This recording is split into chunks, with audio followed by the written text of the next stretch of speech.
आज लय जेवण झालं भाऊ. हा राव, मी तर आता एक घास खाणार नाही, घरी गेल्यावर डायरेक्ट झोपे जाणार आहे.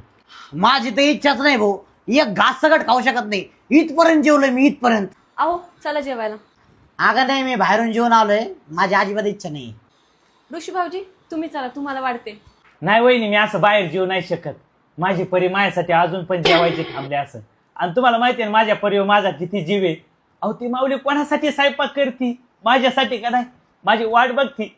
मान्य आहे वहिनी, तुमची इतका चांगला स्वयंपाक नाही जमत, पण करते ना माझ्यासाठी. आणि मी असं बाहेर जेवून ये ना, शोभतं का मला? शोभतं? अशी बात नाही खात वहिनी, मी बाहेर एक घास खात नाही. मी उपाशी राहतो, ती सुद्धा माझ्यासाठी उपाशी राहते. ती उपाशी असेल वहिनी, मला जावं लागेल वहिनी. ओ चला जेवायला. अगं मी बाहेरून जेवण आलोय. तुम्हाला चला म्हणते ना, पटकन जेवायला चला. मी एवढी मेहनत करते, एवढं बनवते कोणासाठी ते? हा घशात कोंबेल नाही तर मेल्या तुझ्या. पटकन चल. नाही वहिनी, तुमचं चलू द्या, मी येतो. चला चला.